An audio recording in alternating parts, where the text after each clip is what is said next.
सावधान, प्रारंभ करता हूँ। ओम नमः सिद्धेभ्य। नमो अरिहंताणं, नमो सिद्धाणं, नमो आयर्याणं, नमो वज्रायाणं, नमो लोहे सविसाहुणं। मंगलम भगवान वीरो, मंगलम गौतमोघणे, मंगलम कुंद कुंदार्यो, जैन धर्मोस्तु मंगलम। सर्वे मंगल मांगल्यम, सर्वे कल्याण कारकम, प्रदानम सर्वे धर्माणाम, जैनम जयतु शासनम, जैनम जयतु शासनम। तज जयति परम ज्योति, समम समस्तेरिनंत पर्याय, दर्पण तल इव सकला, प्रतिफलति पदार्थ मालिका यत्र, परमागमस्य जीवं निषेध्य जात्यन्त सिन्धुर्विधानम्, सकल ने विलसितानां, विरोधिमथिनं नमाम्यनेकान्तम्। आचार्य अमृतचंद्र देव द्वारा विरचित और पंडित टोडरमल जी द्वारा जिसकी टीका की गई, ऐसे इस अद्भुत व अनुपम ग्रंथ पुरुषार्थ सिद्धि उपाय नामक ग्रंथ, जो कि हमें हमारे प्रयोजन की सिद्धि करने का उपाय बताता है और 226 श्लोकों में निबद्ध है, ऐसे इस अद्भुत ग्रंथ पर हमारी चर्चा चल रही है क्या प्रारंभ हो रही है।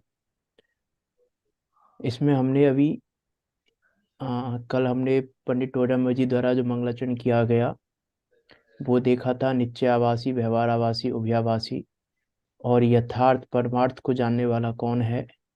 और फिर लास्ट में कह दिया था कि ज्ञानी कौन है और मूढ़ कौन है, उसका भी अर्थ, उसका भी अंतर पंडित टोडरमल जी ने मंगलाचरण में बता दिया।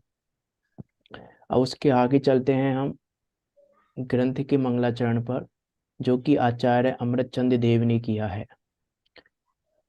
पढ़ लिया था कर हमने स्टार्टिंग में ये तो। अब ग्रंथ करता श्री अमृतचंद आचार्य देव मंगलाचरण के निमित्त अपने इष्ट देव को स्मरण करके इस जीव का प्रयोजन सिद्ध होने में कारणभूत निश्चय और व्यवहार मोक्ष मार्ग की एकता रूप उपदेश जिसमें है, ऐसे ग्रंथ का आरंभ करते हैं, जिसमें निश्चय का भी उपदेश है, व्यवहार का भी उपदेश है, अलग अलग भी नहीं है, दोनों की एकता रूप उपदेश है कि दोनों की एकता कैसे बनेगी, निश्चय और व्यवहार की, उस एकता रूप उपदेश इसमें दिया गया है। इसका मंगलाचरण करते हैं, मंगलाचरण पढ़ते हैं एक बार दोबारा से। तज जयति परम ज्योति, समम समस्तेरिनंत पर्याय, दर्पण तले इव सकला, प्रतिफलति पदार्थ मालिका यत्र। क्या कह रहे हैं, मंगलाचरण में ही गजब की बात कह दी है आचार्य अमरचंद देव ने। तज जयति परम ज्योति, वह परम ज्योति, वह ज्ञान रूप ज्योति जयवंत वर्ते। क्या कह रहे हैं, वह ज्ञान रूपी ज्योति जयवंत वर्ते। कहाँ पढ़ी थी हमने ये ज्ञान ज्योति, कहीं पढ़ी कि नहीं पढ़ी थी? इष्टोपदेश में। कौन सी गाथा में पढ़ी थी? शास्त्र ही नहीं है हमारे पास। शास्त्र तो नहीं है तो हमें लास्ट में पढ़ाई थी सर, लास्ट में पढ़ाई थी बेटा। 50 थी चलो या कोई, मैंने बोला था उस समय, याद रखना, पूछूंगा मैं। वो ज्ञान ज्योति की चर्चा आज आई है, वहां पर तो बात आई थी, 49 नंबर की गाथा थी वहां पर इष्टोपदेश में, कि जो अविद्या का नाश करने वाली है और परम है और महत है, महान है और परम है, उत्कृष्ट है, ऐसी ज्ञान ज्योति की मां चर्चा की थी। यहाँ पर भी क्या कह रहे हैं, परम, उस परम ज्योति जयवंत वर्ते। लेकिन देखो वहां पर जो परम ज्योति की चर्चा की थी और यहाँ जो परम ज्योति की चर्चा कर रहे हैं उसमें अंतर है। मैंने बोल दिया है अंतर, आप पता लगाना, मैं पूछूंगा बाद में बताऊंगा अंतर भी, क्या अंतर है, ठीक है। तज जयति परम ज्योति, मैं उस ज्ञान ज्योति को जयवंत, जय नमस्कार कर रहा हूँ। जयवंत बरते, उसको जयवंत बरतने की भावना कर रहे हैं। जयवंत बरते अर्थात जयवंत बरतने में नमस्कार भी है। जब हम कहते हैं सर्वज्ञ शासन जयवंत बरते, इसका अर्थ है कि सर्वज्ञ शासन के प्रति हमारा नमन भी है। जब हम सर्वज्ञ शासन जयवंत बरते की भावना करते हैं, तो यहाँ भी कह रहे हैं जय हो, ऐसी उस परम ज्योति की जय हो, ऐसी उस ज्ञान रूप ज्योति की जय हो। कैसी है वो ज्ञान रूपी ज्योति? समम समस्तेरनंत पर्याय, जिसमें समस्त अनंत पर्याय झलकती हैं, जिसमें समस्त समस्त अनंत पर्याय झलकती हैं, तीनों काल की सभी पर्याय जिसमें झलकती हैं। ऐसी ज्ञान रूपी ज्योति जयवंत बरतो, ऐसी ज्ञान रूपी ज्योति की जय हो। अंतर ख्याल में आया? 49 नंबर की परम ज्योति में और इस परम ज्योति में क्या अंतर है? वहां तो अनुभव करने वाली थी ज्ञान ज्योति। हम्म। 49वीं गाथा जो थी, इष्टोपदेश थी, वहां तो अनुभव करने के लिए थी। हम्म। और यहाँ पर हमने परम ज्योति भगवान की है, उसको नमस्कार किया। भगवान की को नहीं, भगवान की को नहीं। ठीक है, अपने आपका गलत स्वभाव तो नहीं, से। गलत गलत नहीं है, भगवान की भी कह सकते हैं। देखो अंतर क्या है, अंतर इतना सा है, वहाँ ज्ञान सामान्य मात्र, जो ज्ञान मात्र है, उस ज्ञान मात्र ज्योति की चर्चा की थी। ये म्यूट कर लें आप जरा। ठीक है ना? नहीं, आपसे नहीं कह रहा था, वो डिस्टरबेंस आ रहा था।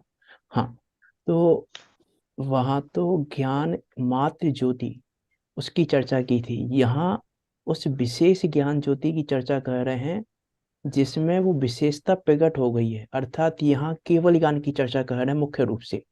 ज्ञान ज्योति की भी चर्चा है, ज्ञान ज्योति को भी जयवंत बरतने की भावना भाई है। लेकिन जो शुद्धता जिसने प्रकट कर ली है, ज्ञान की पूर्ण शुद्धता, ज्ञान की पूर्णता जहाँ प्रकट हो गई है, उस प्रकट ज्ञान ज्योति को जयवंत बरतने की भावना भा रहे हैं। अर्थात मुख्य रूप से यहाँ बात केवल ज्ञान के लिए आई है। वहाँ और वहाँ अनुभव सामान्य की, हाँ भाई आपने कहा सही था आपका, भाई वहाँ सामान्य की बात थी और यहाँ पर विशेष की बात है, ऐसा कह सकते हैं। विशेष को नमस्कार किया है मुख्य रूप से। क्या कह रहे हैं? तद जयति परम ज्योति, ये जिसे ज्ञान ज्योति को जयवंत बरतने की भावना भा रहे हैं, क्यों भा रहे हैं? क्यों क्यों जय हो? उस ज्ञान ज्योति में ऐसा क्या है? उस ज्ञान ज्योति को जय क्यों क्यों कर रहे हैं, उस ज्ञान ज्योति की जय? देखो यहाँ ऐसा कहकर ज्ञान ज्योति जयवंत वर्धे, जिसमें समस्त अनंत पर्याय झलकती हैं, ऐसा कहकर सर्वज्ञता की जय की है, सर्वज्ञता को नमस्कार किया है। ओवरऑल हम कहें यहाँ पे भी, अभी आपको बीतरागता भी दिखाएंगे, वो बीतरागता और सर्वज्ञता को नमस्कार किया है। क्योंकि यहाँ स्मरण कह रहे हैं, मंगलाचरण कह रहे हैं ना, मंगलाचरण कह रहे हैं तो अभी देव को नमस्कार कर रहे हैं। तो बीतराग सर्वज्ञ देव को नमस्कार कर रहे हैं, तो बीतरागता की और सर्वज्ञता की चर्चा की है। पहली लाइन में सर्वज्ञता की चर्चा है और दूसरी लाइन में बीतरागता की चर्चा है। कैसे देखेंगे अभी हम। लेकिन इस ज्ञान रूपी ज्योति जयवंत बरते, क्यों बरते? आखिर ऐसा क्या है इसमें? मैं आपसे पूछूं कि जैन धर्म का जिनवाणी का आधार क्या है? बीत रहता बीतरागता और, सर्वज्ञता। देखो बीतरागता आधार तो है, लेकिन हम बात करें मुख्य रूप से आधार सर्वज्ञता है। बीतरागता से ज्यादा आधार सर्वज्ञता है। क्यों है? हाँ। क्योंकि बीतरागता हमारे लिए उपयोगी नहीं है, उनकी बीतरागता, लेकिन उनकी सर्वज्ञता हमारे लिए उपयोगी है। क्योंकि जैन धर्म जो जिनवाणी पूरा द्वादशांग उस सर्वज्ञता पर टिका है। बीतरागता है उसमें इन्वॉल्व, मना नहीं कर रहा हूं मैं, वीतरागता उसमें इन्वॉल्व है, लेकिन मुख्य आधार सर्वज्ञता का है जिनवाणी में। यदि हम जिनवाणी में से सर्वज्ञता को हटाएं तो बचेगा क्या जिनवाणी में? ये कुछ भी नहीं बचेगा। अरे आज से एक कोरा कोरी सागर पहले आदिनाथ हुए, कैसे विश्वास करोगे आप? किसके बल पर विश्वास कर रहे हैं हम? उस सर्वज्ञता के बल पर। सर्वज्ञता के बल पर। उस सर्वज्ञता के बल पर विश्वास कर रहे हैं हम कि हाँ, ये इतने काल होते हैं, इतने इतने तीर्थंकर हुए, ऐसा ऐसा हुआ। पूरा प्रथमान योग, पूरे प्रथमान योग का विश्वास सर्वज्ञता पर है। पूरे करणान योग का विश्वास सर्वज्ञता पर है। पूरे चरणान योग का विश्वास सर्वज्ञता पर है। नहीं, कैसे निश्चय करें? आलू में अनंत जीव होते हैं, किसने देखे? आपने, हमने तो देखे नहीं, हमको तो दिख ने नहीं रहे आलू में बताया, अनंत जीव। सर्वज्ञ ने बताया। सर्वज्ञ है ना, सर्वज्ञता के आधार पर निर्णय है हमारा कि आलू में अनंत जीव है। तो जितना भी द्रव्यान योग भी है, द्रव्य में अनंत गुण है, हमने तो नहीं देखे अनंत गुण है। सर्वज्ञता है, अर्थात प्रथमान योग, चाहे कर्णान योग, चाहे चरणान योग, चाहे द्रव्यान योग, अर्थात पूरे द्वादशांग का आधार ये सर्वज्ञता है। इसीलिए मैं उस सर्वज्ञता को नमस्कार करता हूँ। इसीलिए वो सर्वज्ञता जयवंत वर्ते। ये कह रहे हैं यहाँ पे कि वो सर्वज्ञता इसीलिए कह रहे हैं क्योंकि उसके बिना कुछ नहीं है। उस सर्वज्ञता के बिना जिनवाणी जीरो है, कुछ भी नहीं है फिर जिनवाणी में, यदि सर्वज्ञता को हटाएं तो हम, मैं किसी एक सिंगल बात को भी हम नहीं कह पाएंगे फिर सर्वज्ञता के बिना। हम जो भी कह पा रहे हैं सर्वज्ञता के आधार पर ही कह पा रहे हैं। नहीं तो हम नहीं कह पाते आलू में अनंत जीव है, हम नहीं कह पाते कि ऐसा ऐसा हुआ था, हम नहीं कह पाते कि द्रव्य में अनंत गुण है, अनंत गुणों की अनंत पर्याय है, हम नहीं कह पाते। सही बात। एक द्रव्य दूसरे द्रव्य से भिन्न हम नहीं कह पाते। जीव पुद्गल भिन्न भिन्न हम नहीं कह पाते सर्वज्ञता के बिना। सही बात। तो जिनवाणी का आधार वो सर्वज्ञता है। जैन धर्म का आधार वो सर्वज्ञता है। वो उस सर्वज्ञता पर टिका हुआ है। इसीलिए यहाँ पर सर्वज्ञता के लिए जय हो कहा है, जयवंत बरतने की भावना भाई है। क्योंकि जिनवाणी का आधार, जिनवाणी की सत्यता का आधार भी सर्वज्ञता है। नहीं तो सत्य कैसे कहेंगे हम सत्य है जिनवाणी? कि जिनवाणी में जो लिखा है इसके आधार पर सत्य है कि सर्वज्ञ ने कही है। नहीं तो फिर हम सत्यता को भी प्रमाणित नहीं कर पाएंगे। इसीलिए यहाँ कह रहे हैं तद जयति परम ज्योति समम समस्तेरिनंत पर्याय है। पढ़ेंगे भी, टीका में पढ़ेंगे इसको। दर्पण तल इव सकला प्रतिफलति पदार्थ मालिका यत्र। कि समस्त अनंत, देखो इसका अनुवाद पढ़ते हैं। यत्र, जिसमें दर्पण तल इव, दर्पण के तल की तरह, सकला समस्त, पदार्थ मालिका पदार्थों का समूह, पदार्थों का समूह कैसा पदार्थों का समूह? समस्तेरनंत पर्याय, समम, अतीत अनागत और वर्तमान काल की समस्त अनंत पर्यायों सहित प्रतिफलति, प्रतिबिंबित होता है। ततः वह परम ज्योति सर्वोत्कृष्ट शुद्ध चेतना रूप प्रकाश जयति जयवंत वर्तो। देखो क्या कह रहे हैं, टीका में पढ़ते हैं, टीका के साथ साथ विचार करेंगे उस पर।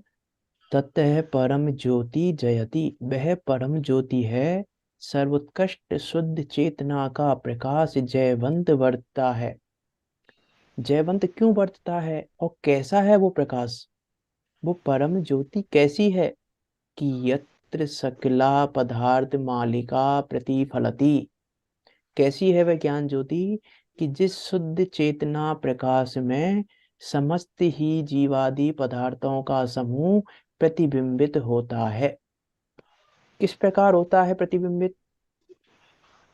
समस्तेरनंत पर्याय समम, अपने समस्त अनंत पर्यायों सहित प्रतिबिंबित होता है।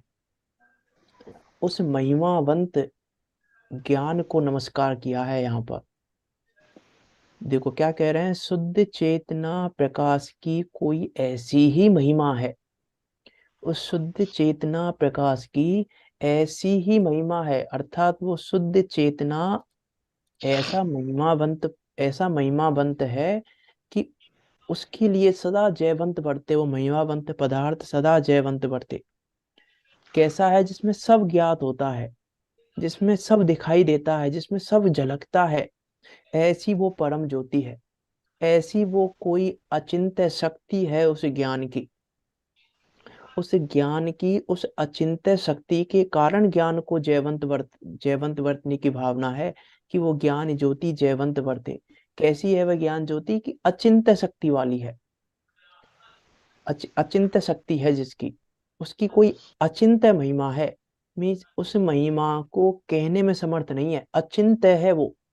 उसमें आता है समय सार जी में, हाँ समय सार जी के कलश में आता है ना, अचिंत्य शक्ति स्वयमेव देवा, चिन्मात्र चिंता मणिरेश यस्मात्, सर्वार्थ सिद्धात्मतया विदत्ते, ज्ञानी की मनस्य परिग्रहण। वो अचिंत्य शक्ति, वो चिंतामणि मात्र, जैसा चिन्ह मात्र है, चिंतामणि के समान है। उसे चिन्ह मात्र चिंतामणि के समान अचिंत्य शक्ति वाला है ये ज्ञान। उस ज्ञान की कुछ अचिंत्य महिमा है। कैसी महिमा है? कि उसमें जितने भी पदार्थ हैं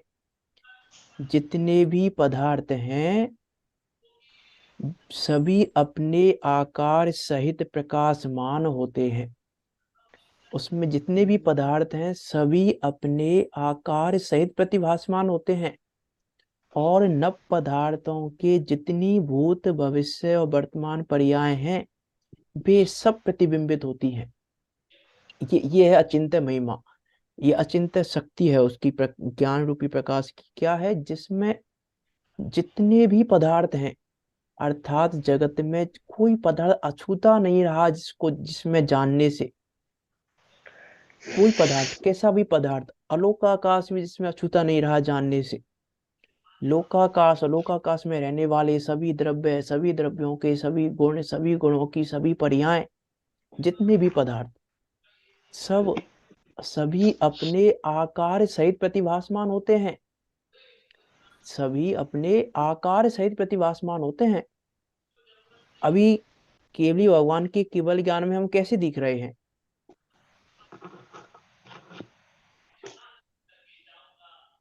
हमारे आत्मा के प्रदेश कैसे दिख रहे हैं केवल ज्ञान में?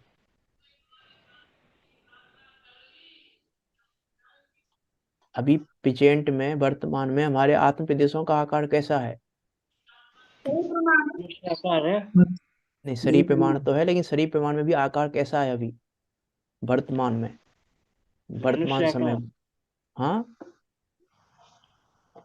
मनुष्य आकार है। नहीं, मनुष्य आकार तो बैठे हुए का आकार है। जैसे अभी तीन बैठे लोग हुए हैं हैं। ना, हम बैठे हुए हैं अभी, तो आत्म प्रदेशी बैठे हुए हैं, आत्म प्रदेशी बैठे हुए हैं, तो बैठे हुए का आकार है। तो बैठे हुए का ही आकार दिख रहा है वहां पे भी। ऐसा नहीं है कि खड़े हुए का आकार दिख जाए। हम बैठे हैं तो वहां बैठे हुए का ही आकार दिख रहा है, जैसा आकार है जिस समय में। कैसी अचिंत्य महिमा होगी उस ज्ञान की कि सब कुछ जान रहा है। 2 मिनट पहले हम क्या कर रहे थे, 2 मिनट पहले हम कैसे खड़े थे, 2 मिनट पहले क्या चल रहा था, अभी क्या चल रहा है, अगले मिनट क्या चलने वाला है, अगले समय हमारा आकार कैसा होगा, अगले समय हमारा परिणाम कैसा होगा, अरे अगले समय क्या शब्द आने वाला है, अगले समय क्या शब्द आने वाला है, ये भी वो जान रहे हैं। ऐसी अचिंत्य महिमा है ये। इस मंगलाचरण में, इस कलश में वीतरागता सर्वकता की सिद्धि तो है ही, लेकिन क्रम नियमित परिणमन की, उस क्रमबद्ध पर्याय की भी सिद्धि है, उस सिद्धांत की भी सिद्धि है। वीतरागता के सिद्धांत की सिद्धि है, सर्वकता के सिद्धांत की सिद्धि है, क्रमबद्ध पर्याय के सिद्धांत की सिद्धि है। कि क्यों है? क्योंकि दिख रहा है जितने भी पदार्थ हैं सभी अपने आकार सहित प्रतिभासमान होते हैं, सभी अपने आकार से प्रतिभाषित हो रहे हैं। कब क्या हो रहा है, कब क्या नहीं हो रहा है। हमारे घर में भी कितने जीव हैं, उनके ज्ञान में आ रहा है कितने जीव हैं, हम नहीं जानते हमारे घर में कितने जीव हैं। आपको पता है आपके घर में कितने जीव रहते हैं? अरे पता है हमको, 5 5 7 सदस्य रहते हैं हम। सही बात है कि नहीं है? यथावत दिखता है, हम्म। जो कुछ भी दिख रहा है यथावत दिख रहा है। नहीं, यथार्थ तो दिख रहा है। मेरा तो ये पूछ रहा था, हमारे हमारे घर में कितने जीव रहते हैं, आपके घर में कितने जीव रहते हैं अभी? बहुत जीव रहते सब हैं तरह के रह गए हैं, 1 इंद्री 2 इंद्री 3 इंद्री 4 इंद्री। हाँ, और हमको लगता है कि 5-6 ही रह रहे हैं। विचार करके देखो, जितने भी जीव हैं, वो चींटी भी दिख रही हैं, वो छिपकली भी दिख रही है, सब सब दिख रहा है। और विचार करके देखो, किस चीज का कर्तव्य, ये बता रहा है कर्तव्य किस चीज का है हमारा। हमारा हमारा कर्तव्य किस चीज का है? हमको लग रहा है, क्या लग रहा है हमको, कि मेरा घर है। हमको लग रहा है ना मेरा घर है, कि अरे तुम कह रहे हो कि तुम्हारा घर है, और तुम्हारे घर में जो छिपकली रह रही है वो कह रही है कि मेरा घर है। जो चींटी रह रही है तुम्हारे घर में वो कह रही है कि मेरा घर है। वो भी मेरा घर मांग के बैठी है। छिपकली भी मेरा घर कह रही है उसको। जिस घर को तुम अपना कह रहे हो, उसको छिपकली भी हकदार है उसको कहने की। छिपकली भी कह रही है मेरा है, चींटी भी कह रही है मेरा है, चूहा रह रहा है तो चूहा भी कह रहा है कि मेरा घर है। सब कह रहे हैं मेरा घर है। जो जैसे वो कह रहे हैं मेरा घर है, ऐसे तुम कह रहे हो मेरा घर है। तो घर कहाँ हुआ हमारा? विचार करके देखो, घर हुआ कहाँ हमारा? छिपकली कह रही है मेरा घर है, और हम भी कह रहे हैं हमारा घर है। क्या अंतर है? कि अरे नहीं, हमने खरीदा है। अरे तुमने नहीं खरीदा है घर। उस छिपकली का भी उदय है उसमें खरीदवाने में। छिपकली का भी उदय है उसमें खरीदवाने में, चींटी का भी उदय है, चूहे का भी उदय है। सबका उदय है, बहुत सबके उदय से बहुत है खरीदा। तुमने अपने अपने उदय से नहीं खरीद लिया ये घर। जो हमको लगे क्या खरीदा तो हमने, कि खरीदा भी नहीं है तुमने। विचार करके देखो, उनका भी उदय था तब खरीदा, नहीं तो नहीं खरीद पाते। उनका उदय नहीं होता जो रह रहे हैं उसमें, जितने जीव रह रहे हैं। यहाँ चलते हैं हम, तो क्या कह रहे हैं कि अनंत पर्याय झलक रही हैं, जितने भी पदार्थ हैं सभी अपने आकार सहित प्रतिभासमान हो रहे हैं। और कैसे हो रहे हैं? अनंत पर्याय, समस्त अनंत पर्याय अर्थात भूत भविष्य वर्तमान की सभी पर्याय प्रतिबिंबित होती हैं। अब वो प्रतिबिंबित होती कैसे हैं? प्रश्न ये है कि वो जान रहे हैं मुझे, वो मुझे जान रहे हैं, तो जान क्यों रहे हैं वो मुझे? उनको क्या इंटरेस्ट है जानने में मुझे? मेरे जानने में क्या इंटरेस्ट है? अपने को जाने ना, वो मुझे क्यों जान रहे हैं? मेरे जानने में क्या इंटरेस्ट है उनको? क्यों जानना है मुझे वो? क्यों दिख जानना रहे है हैं। मुझे वो? हाँ। ये ज्ञान की दिव्यता है, सब दिखते हैं। हाँ, दर्पण तल इव सकला। जिस क्या दर्पण कह से रहे हैं? दिखाई दर्पण देती नहीं तल रहती है। इव। इसीलिए यहाँ एग्जाम्पल दिया साथ में, दर्पण तल इव, कि हम्म दर्पण के तल की है। समान। जिस प्रकार दर्पण के ऊपर के भाग में घटपट आदि प्रतिबिंबित होते हैं, दर्पण तल, दर्पण के तल में। दर्पण के तल का क्या अर्थ है?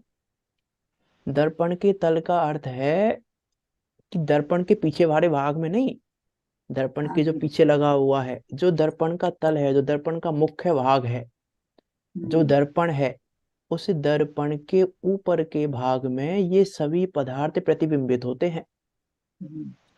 दर्पण का उदाहरण तो आप सबने सुना ही है, कोई नया नहीं है दर्पण का उदाहरण। लेकिन क्या दर्पण का उदाहरण कहकर ये गायक संबंध को बताना चाह रहा है यहाँ पर? उस ज्ञान की प्रोसेस क्या है जानने की? उस ज्ञान की जानने की प्रोसेस क्या है? गे गायक संबंध कैसा है? उस गे गायक संबंध को भी बताना चाह रहे हैं। गे और ज्ञान की भिन्नता भी बताना चाह रहे हैं। सब कुछ एक ये दर्पण का उदाहरण ज्ञान को बताने के लिए, गे और ज्ञान की भिन्नता बताने के लिए, गे या के संबंध बताने के लिए एक अनूठा एग्जाम्पल है। हर जगह आपको जनरली मिलेगा ही वो एग्जाम्पल। यहाँ भी आचार्य अमृतचंद देव ने उस एग्जाम्पल को लिया कि किस प्रकार प्रतिभाषित होते हैं, किस प्रकार प्रतिबिंबित होते हैं, कि दर्पण तल इव, दर्पण के तल की समान। तो दर्पण का दृष्टांत क्यों दिया? वैसे ने ना दर्पण का दृष्टांत क्यों दिया? कि क्या कह रहे हैं देखो आगे, यहाँ दर्पण का दृष्टांत दिया है, उसका प्रयोजन यह है जानना कि दर्पण को ऐसी इच्छा नहीं है कि मैं इन पदार्थों को प्रतिबिंबित करूं। दर्पण को इच्छा नहीं है कि मैं इसको प्रतिबिंबित करूं, इसको प्रतिबिंबित करूं, इसको प्रतिबिंबित करूं। वो दर्पण की सहज ही स्वच्छता है। वो दर्पण की स्वस्थता का कमाल है, वो दर्पण की शुद्धता का कमाल है। दर्पण को इच्छा नहीं हो रही अंदर से कि मैं इसको जानने जाऊं, मैं इसको जानने जाऊं। दर्पण जा नहीं रहा है कहीं पर, दर्पण कहीं पदार्थों को जानने नहीं जा रहा है। इसलिए दर्पण का उदाहरण दिया, जो कहा ना मैंने, ज्ञेय और ज्ञान की भिन्नता और ज्ञेय ज्ञान का संबंध, उसको बता रहे हैं यहाँ पे। उसका प्रयोजन क्या है दर्पण का उदाहरण देने का? उसका प्रयोजन यह है जानना, पहला क्या प्रयोजन है, कि दर्पण को ऐसी इच्छा नहीं है कि मैं इन पदार्थों को प्रतिबिंबित करूं। पहला तो ये प्रयोजन। दूसरा प्रयोजन क्या है?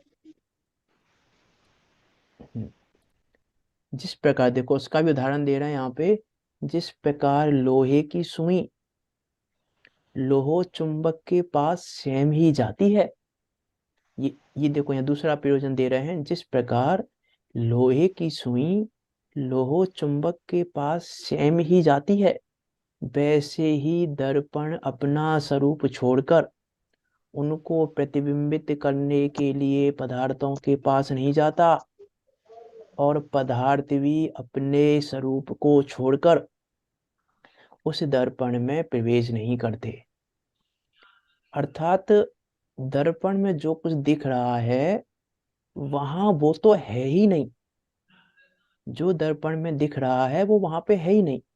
ये कहना चाह रहे हैं यहाँ पे कि जो कुछ भी दिख रहा है, जैसे लोहे की सुई लोह चुंबक के पास सेम जाती है, वैसे वो पदार्थ, दर्पण अपना स्वरूप छोड़कर उनको प्रतिबिंबित करने के लिए पदार्थ के पास नहीं जा रहा है, और पदार्थ भी अपने स्वरूप को छोड़कर उस दर्पण में प्रवेश नहीं करते।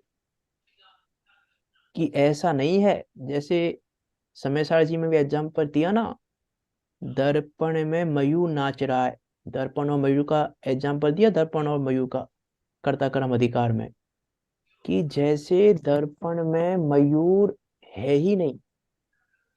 दर्पण में मयूर दिख तो रहा है हमको, दर्पण में मयूर नाच भी रहा है, दर्पण में मयूर सब कुछ कर रहा है, लेकिन उसके बाद भी मयूर का तो वहां पे अस्तित्व भी नहीं है कि नहीं है मयूर वहां पे?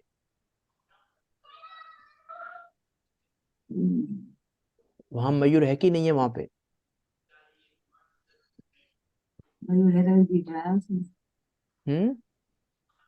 दर्पण में नहीं है, दर्पण में नहीं है, मयूर तो है सामने। मयूर दर्पण की बात कर रहे हैं ना हम, तो दर्पण में मयूर है कि नहीं? कि दर्पण में तो मयूर कुछ भी नहीं है। नहीं है।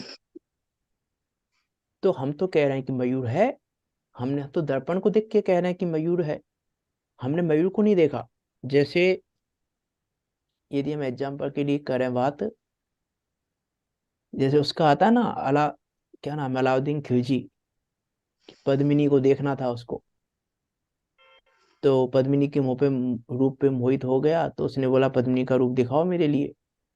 तो व्यवस्था की गई, वहां पे पद्मिनी तैयार नहीं थी दिखाने के लिए, तो व्यवस्था की गई कि भैया तुम मत आना उसके सामने। ये दर्पण रख दिया, दर्पण में उसका प्रतिबिंब पड़ा, और उसने, खिलजी ने उसमें देख लिया दर्पण में। तो खिलजी ने पद्मिनी को देखा कि नहीं देखा?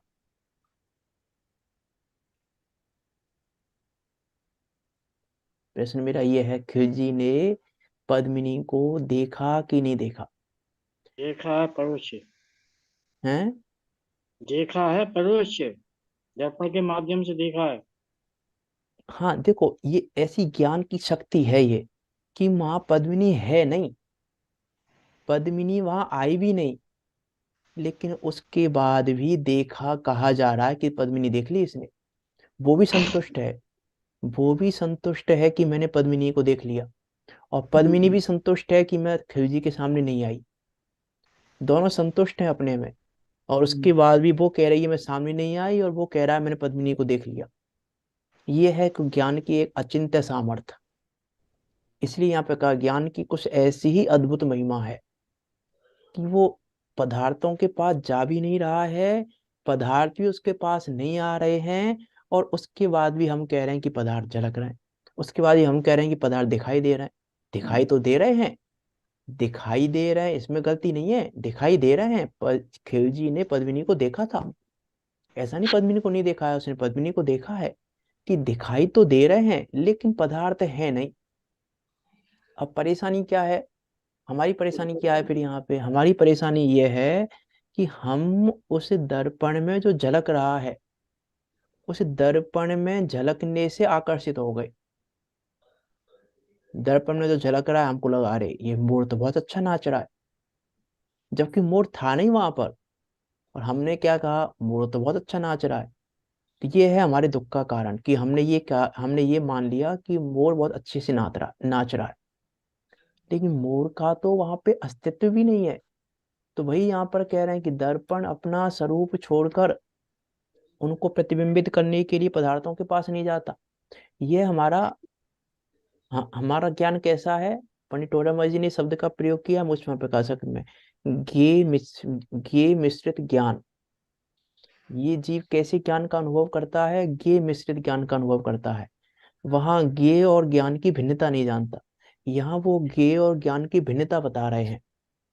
जैसे उसमें आचार्य अमृतचंद देव ने भी उदाहरण दिया है एक हाथी का, कि जैसे हाथी उस घास है और घास में सुंदर भोजन मिला हुआ है, उस सुंदर भोजन है, एक अच्छे पकवान है और उन पकवानों में घास मिली हुई है, तो वो घास और पकवान उस मिले हुए भोजन का स्वाद लेता है, लेकिन घास इसमें अलग है और भोजन अलग है, उसका स्वाद नहीं लेता। ना वो पकवान का ही स्वाद ले पाता है, ना वो घास का ही स्वाद ले पाता है। वैसे ही यह जीव गे मिश्रित ज्ञान में क्या करता है, गे तो वहां है ही नहीं, तो गे का तो आनंद लेगा कैसे, गे का तो आनंद ले ही नहीं पाता। लेकिन गे मिश्रित ज्ञान का अनुभवन करने से वो ज्ञान का भी आनंद नहीं ले पाता। कहाँ सर्वविशुद्ध ज्ञान अधिकार में आया है शायद ये एग्जाम्पल, नहीं सर्वविशुद्ध ज्ञान अधिकार में नहीं है, कर्ता कर्म अधिकार में आया है। उसका कर्म अधिकार में है। हाँ कलश है 57 नंबर का, उसमें ये एग्जाम्पल दिया है हाथी वाला। मैं बहुत सारी बातें हैं, एक नहीं है। मीन्स यहाँ ये कह रहे हैं कि पानी गर्म है, तो पानी कैसा है। पानी का स्वभाव ठंडा है, शीतल। मैंने मैंने कहा पानी गर्म है तो पानी कैसा है। अग्नि गर्मी से गर्म हुआ है, उस टाइम तो गर्म ही है। मैं तो पानी पूछ रहा हूँ पानी ठंडा है कि गर्म है, बस पानी गर्म है तो पानी ठंडा है कि गर्म है। पानी का गर्म, स्वभाव ठंडा गर्म है गर्म। हाँ अरे पानी पर्याय उस समय गर्म है। अरे पानी की वो उष्णता, उष्णता झलक रही है उसमें, उष्णता झलक रही है उसमें, उष्णता उसमें झलक रही है। फिर मैं अभी इष्टोपदेश में एग्जाम्पल दिया था मैंने, और समय सार जी का एग्जाम्पल दिया था। उसके स्वभाव के नजदीक जाके देखें तो उस समय भी शीतलता है, उस समय भी उष्णता ने प्रवेश नहीं किया। यह एग्जाम्पल आया है कि नहीं आया समय सार जी में, आया है, आया है। कि जब जल उष्ण जल के समय उस जल के स्वभाव के नजदीक जाकर हाँ। देखें, ये हमारी परेशानी है, हमने उसको गर्म कह दिया। ये आचार्य कह रहे हैं कि वो गे जब झलकता है तो गे मिश्रित ज्ञान करता है। जब गे झलकता है, तो जब उष्णता उसमें दिख रही है तो हमने क्या मान लिया, पानी उष्ण है। कि उष्णता के काल में भी पानी उष्ण नहीं है, यदि उसके स्वभाव के नजदीक जाकर देखें। वैसे ही उसमें जितने भी गे झलक रहे हैं, लेकिन दर्पण के स्वभाव के पास जाकर देखें तो वहां पे गे नाम की कोई चीज ही नहीं है। ये कहना चाह रहे हैं। अब ठंडे पानी को ठंडा कहना तो बहुत आसान है, ठंडे पानी को ठंडा कहने में कोई पुरुषार्थ कोई ना चाहिए, लेकिन गर्म पानी के समय ठंडा पानी देखने में पुरुषार्थ चाहिए। जब पानी गर्म है उस समय, अब देखो उसमें दोनों बातें हैं, उस बात को इग्नोर नहीं करना। अपनी टोडरमल जी ने कहा है कि ठंडा जानकर हाथ धोगे तो जल जाओगे, ठंडा जानकर हाथ धोगे तो जल जाओगे, उस बात से इनकार नहीं कर रहा हूं मैं। लेकिन यदि तुमने उस परेशानी क्या हो गई कि हमने उसको गर्म मान लिया, अब हमने उसको गर्म मान लिया तो हम उसको यूज में नहीं ले पाएंगे। ये पानी बहुत गर्म है, कि हमें पानी पीना है। अब पानी बहुत गर्म है, क्या करें, अब पानी तो गर्म हो गया, ये अब क्या करें हम। पानी तो थोड़ी गर्म देर हो गया। रखना अपना काम आ कि अरे जाए। जब हमने यदि हम ये जाने वहां पर उस उष्णता के काल में भी ये शीतल है, तो जब ये जानेंगे तो थोड़े समय में उसको शीतल कर लेंगे। ये बड़े बड़े बर्तन में डाल के, थोड़ा वेट करके, कुछ भी करके, थोड़ी देर इंतजार कर लेंगे, बड़े बर्तन में डाल देंगे, जैसा भी जो भी करेंगे। लेकिन कब कब करेंगे ये हम? ये जब करेंगे जब हम उसकी शीतलता को जानेंगे उष्णता के काल में। उष्णता के काल में शीतलता का ज्ञान होना आवश्यक है पहले। इस शीतलता का ज्ञान नहीं है तो फिर नहीं कर पाएंगे। कि बच्चे को हमने बोला भैया पानी लेके आ, बोला भैया गर्म है पानी, मैं नहीं लेके आ रहा हूँ।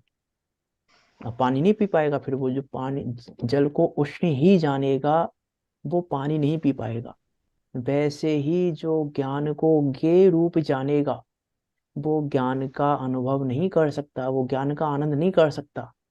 इसलिए यहाँ कह रहे हैं कि देखो वो जो उष्णता है ना, वो उष्णता ने अपना, अग्नि की उष्णता है, उसे अग्नि की उष्णता ने अपना स्वरूप नहीं छोड़ा, उसे जल ने अपनी शीतलता को नहीं छोड़ा। यहाँ की लाइन में कहें कि दर्पण अपना स्वरूप छोड़कर, वैसे ही वो जल अपनी शीतलता छोड़कर उनको प्रतिबिंबित करने के लिए अग्नि के पास नहीं जाता, और अग्नि भी अपने स्वरूप को छोड़कर अग्नि जल में नहीं आ गई और जल भी अग्नि में नहीं चला गया। ज, अग्नि जल में नहीं आई है और जल भी अग्नि में नहीं गया है। जल अपनी जगह है और अग्नि अपनी जगह है। लेकिन हमने हमने क्या सोचा कि गर्म हो गया पानी, गर्म हो गया पानी, गर्म हो गया। ये अज्ञान है। कर्ता कर्म, पूरे कर्ता कर्म अधिकार में यही चर्चा की है। ज्ञान और ज्ञेय के संबंध की चर्चा की है वहां पे। पूरी 90 से 100 गाथाओं के बीच की जो गाथाएं हैं, वह पूरी चर्चा ज्ञान और ज्ञेय के आधार पे की है। कर्ता कर्म की जितनी चर्चा की है कर्ता कर्म अधिकार में। तो ये गड़बड़ी हो रही है। क्या गड़बड़ी हो रही है? कि हमने ज्ञेय को ही ज्ञान मान लिया। इसलिए यहाँ कह रहे हैं कि दर्पण का उदाहरण ही इसलिए दे रहे हैं हम आपको, जैसे जैसे हम आंखों से देख रहे हैं। अब मैं आंखों से आपको देख रहा हूं तो क्या हो रहा है? मैं आंखों से आपको देख रहा हूं तो क्या हो रहा है? कि ना तो मैं आपके पास जा रहा हूं और ना आप मेरे पास आ रहे हैं, लेकिन फिर भी मैं अपनी आंखों से देख रहा हूं। फिर भी मेरी आंखों में दिखाई दे रहे हैं आप सब। मुझे ये लैपटॉप दिखाई दे रहा है, मुझे सब चीजें दिखाई दे रही हैं, आप मुझे सब कुछ दिखाई दे रहा है। लेकिन सब कुछ दिखाई देने के बाद भी कुछ भी नहीं आया मेरे पास। मैं, ये मोबाइल है, मोबाइल दिख रहा है मुझे। लेकिन मोबाइल दिख रहा है तो मोबाइल मेरी आंखों में घुस गया क्या, या मेरी आंखें मोबाइल में घुस गई? कि ना तो मेरी आंखें मोबाइल के पास गई और ना मोबाइल मेरी आंखों के पास आया। तो जैसे नेत्र और इन पदार्थों का संबंध है, वैसा ही संबंध दर्पण और पदार्थों का है, वैसा ही संबंध ज्ञान और ज्ञेय का है, वैसा ही संबंध।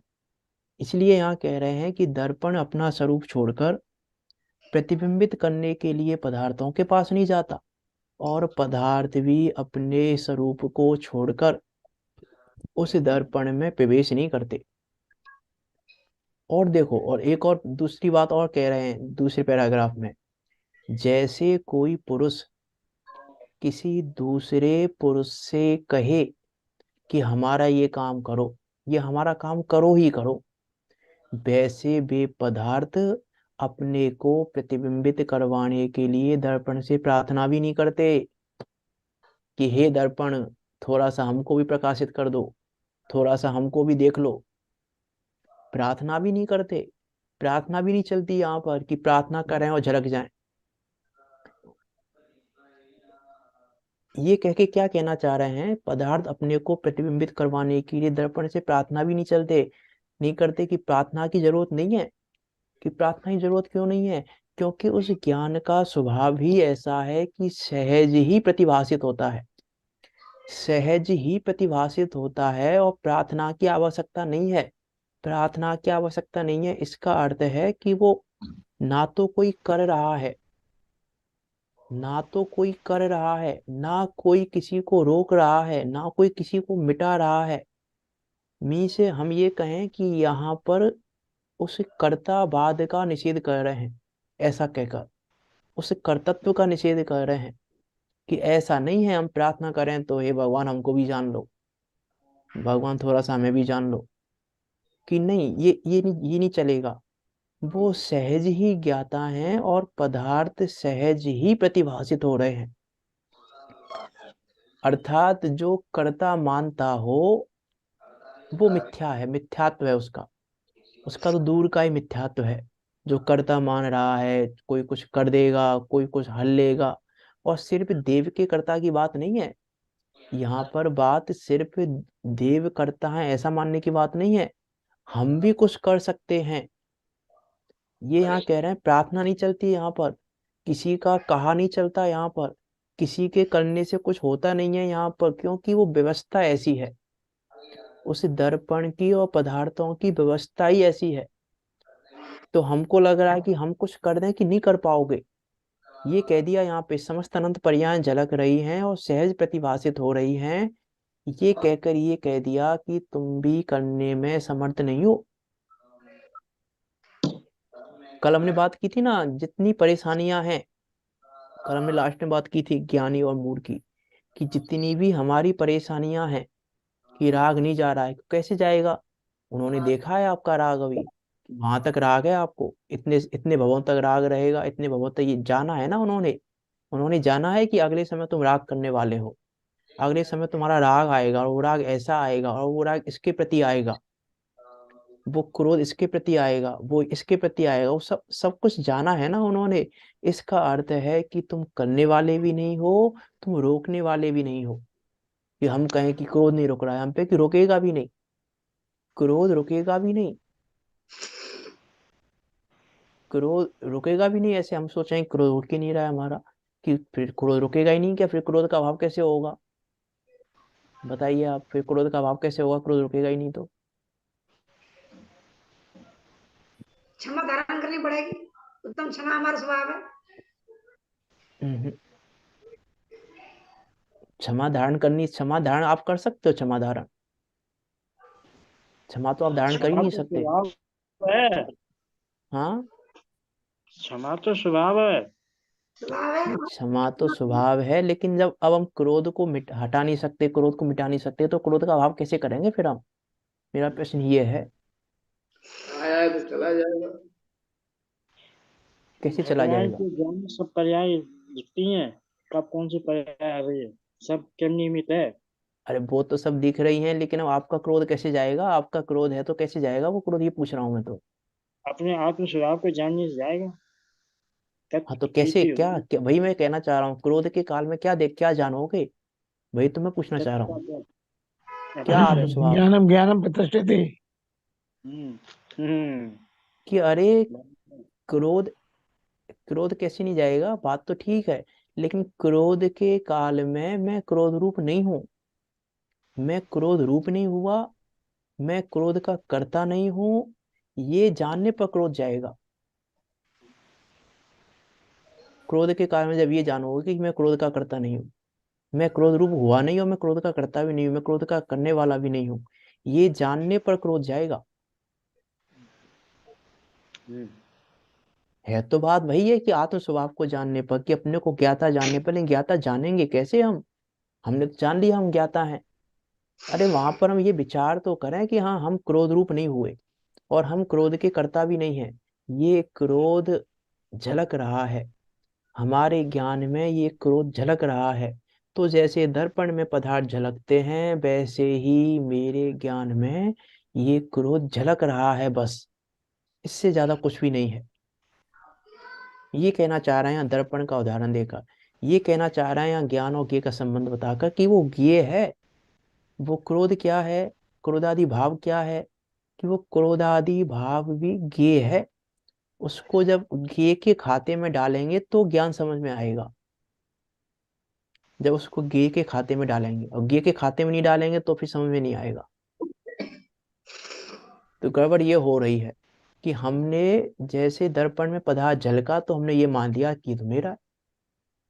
आचार्य कुंद कुंदेव ने कहा है कि वो ये ऐसा मान लेता है ये, वहां पे लिखा ना कि दर्पण में जैसे राग है, तो वो राग जब दर्पण में झलका तो इसने क्या मान लिया कि मैं रागी हो गया, इसने क्या मान लिया मैं द्वेषी हो गया, ऐसा मान लिया इसने कि मैं रागी हो गया, मैं द्वेषी हो गया। कर्ता कर्म अधिकार की गाथा है ये, शायद 90 के आसपास की। वहां पे ये लिखा कि ज्ञान की तो स्वच्छता है कि वो राग दिखाई दे रहा है, ये ज्ञान की स्वच्छता है कि ज्ञान की स्वच्छता में वो राग प्रतिबिंबित हुआ है, वो क्रोध प्रतिबिंबित हुआ है, वो मान प्रतिबिंबित हुआ है, ये तो उस ज्ञान की स्वच्छता है।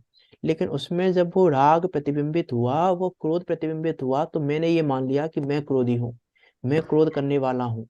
तो ये करने पर अब नहीं छूटेगा ये क्रोध, अब नहीं छूटेगा ये राग। तो वहां पर क्या मानना कि ये मानता है कि मैं रागी हो गया, ये रागी मानना ही इसका कर्तव्य है। अब इसने वो कर्ता कर्म संबंध बना लिया अपना, इसके साथ, राग के साथ, क्रोध के साथ, ये अपने कर्ता कर्म संबंध स्थापित कर लिया इसने, जबकि कर्ता कर्म संबंध था नहीं।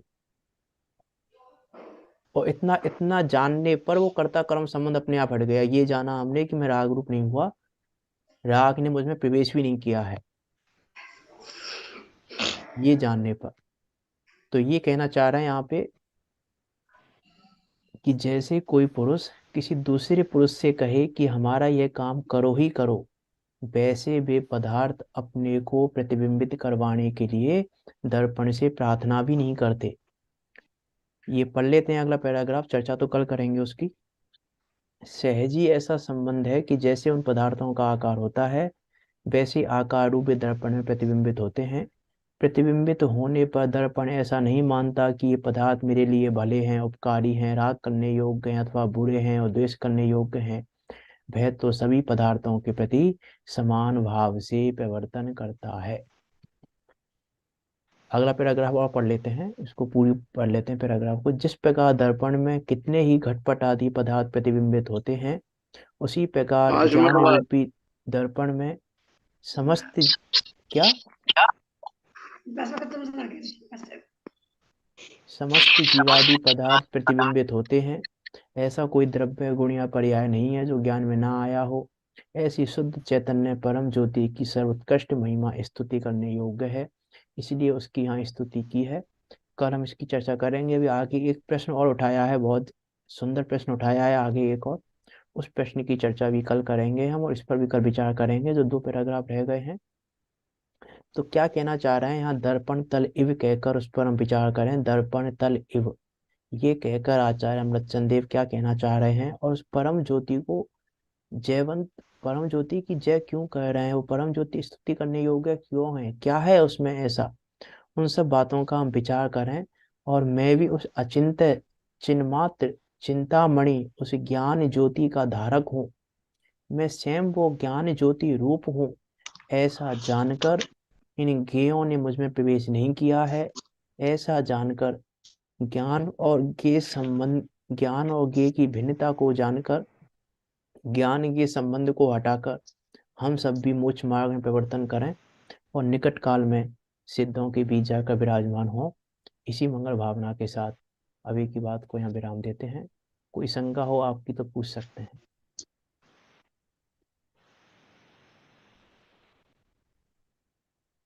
नहीं तो जिनवाणी स्तुति करते हैं।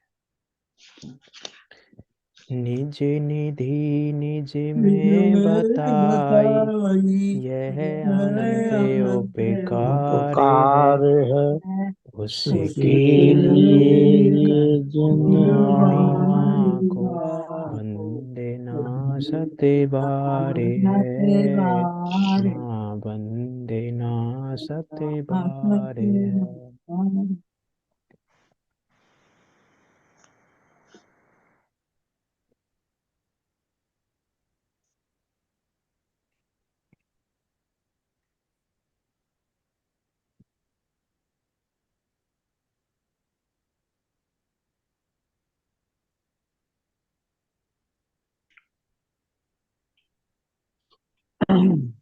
हरिदास संग में जिनवाणी माता की माता जय, महान जैन धर्म की जय।